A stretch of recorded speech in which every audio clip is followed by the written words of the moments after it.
እዙይ ድምጽ ራዲዮ ኤረናይ ዕለታዊ ዜና አውስትራሊያዊ ትካል ዕደና ዳናካሊ ኣብ ኤርትራ ጀሚርዎ ዘሎ ምህናጽ ፕሮጀክት ፖታሽ ኣብ ናይ መወዳእታ ደረጃኡ ከም ዘብጽሖ ተገሊጹ። እቲ ትካል ኣብ ዘውፅኦ ሓበሬታ ሚኒስትሪ ጸዓትን ማዕድንን ኤርትራ ንተቕሪብዎ ዝነበረ ናይ ስራሕ መደባት ብምቕባሉ ዝተሰምዖ ሓጎስ ድሕሪ ምግላጽ ፍርያት ክጅምር ድልው ከም ዘሎ ፍሊጡ።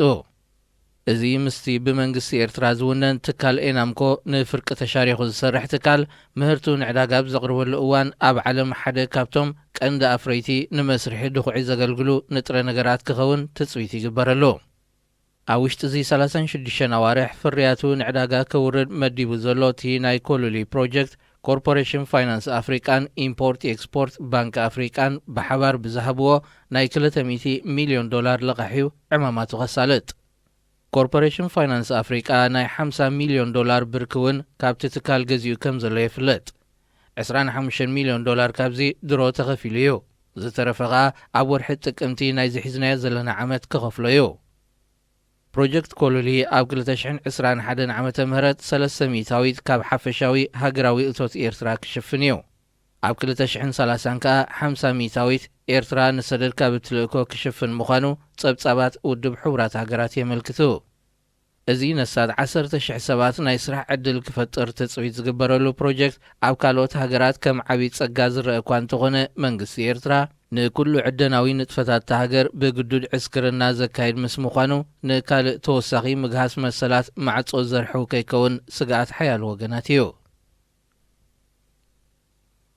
ኣብ ሱዳን ሰሜናዊ ክፋል ዱርማን 28 ሰባት ዝተቐብሩሉ ጋህሲ ተረኺቡ። ኣኽባር ሕጊ ሃገር ብዓርቢ 24 ሓምለ ብዘውፅኦ መግለጺ እቶም ብሓንሳብ ኣብ ሓደ ጉድጓድ ተቐቢሮም ዝተረኽቡ ሰባት ኣብ 1990 ዝተቐትሉ ላዕለዎት ሓለፍቲ ሰራዊት ክኾኑ ከም ዝኽእሉ ፍሊጡ። ኣብቲ ዓመቲ ብላዕለዎት ኣዘዝቲ ሰራዊት ዝተወደበ ፈተነ ዕልዋ መንግስቲ ተኻይዱ ምንባሩ ዝፍለጥ እዩ። ኣብቲ እዋን ብውሕዱ 30 ላዕለዎት ኣዘዝቲ ሰራዊት ኣብ ትሕቲ ቀይዲ ድሕሪ ምእታዎም ድሕሪ ሓደ መዓልቲ ከም ዝተቐትሉ ተሓቢሩ። ድሕሪ ምዕላው ስርዓት አልበሽር ጥራይ ሰባት ብጃምላ ዝተቐብሩሉ ጋስታት ክርከብ እዚ ንሳልሳይ እዋን እዩ። ቅድሚ ሒደት ኣዋርሕ ኣብ ምብራቕ ከተማ ካርቱም ካብ ታዕሊም ክሃድሙ ፈቲኖም ዝተባህሉ ወተሃደራት ብጃምላ ዝተቐብሩሉ ጋሲ ተረኺቡ እዩ።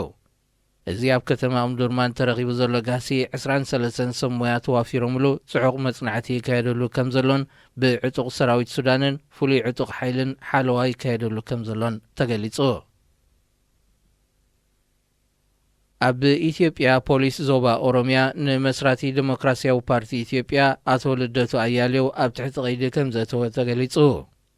ማዕከናት ዜናታት ሃገር ኣብ ዝሃበዎ ሓበሬታ ኣቶ ልደቱ ኣብ ትሕቲ ቀይዲ ዝኣተወ ምስቲ ብሓድሽ ማዕበል ተጓሂሩ ዘሎ ዓሌት ዝመንቀሊኡ ግጭት ብዝተኣሳሰር ከም ዝኾነ መልኪተን።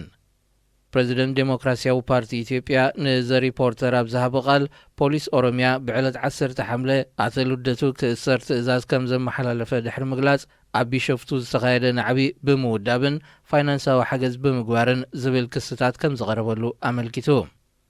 ድሕሪ ቅትለት ስነ ጥበባዊ ሃጫሉ ሁዴሳ ዳግማይ ምስ ዝተባርዐ ዓሌታዊ ግጭት ኢትዮጵያ ብዝተኣሳሰር መንግስቲ ሃገር ንሓያሎ መራሕቲ ተቃወምቲ ሓይልታትን ፖለቲከኛታትን ኣብ ትሕቲ ቀይዲ ከእቱ ጸኒሑ እዩ። ኣምነስቲ ኢንተርናሽናል ዝርከቦም ሓያሎ ተጣበቕቲ መሰላት ነዚ ናይ መንግስቲ ኢትዮጵያ ብኣልማማ ምእሳር ዜጋታት ዘለዎም ተቃውሞ ገሊጾም እዮም። ልደቱ ኣያሌው እዚ ናይ ቀዳማይ ሚኒስትር ኣብይ መንግስቲ ሃገር ክመርሕ ብቕዓት ስለ ዘይብሉ ሓድሽ ናይ መሰጋገር መንግስቲ ክምስረት ኣለዎ ብዝብል ኣረኣእዩ እዩ ዝፍለጥ። ክቡራት ሰማዕትና ዜና ብዝተፈጺሙሎ ሬድዮ ኤረና ሬድዮ ኤረና ካብ ከተማ ፓሪስ ዝመሓላለፍ ብኤርትራውያን ጋዜጠኛታት ዝዳሎ ነፃ ሬድዮ እዩ።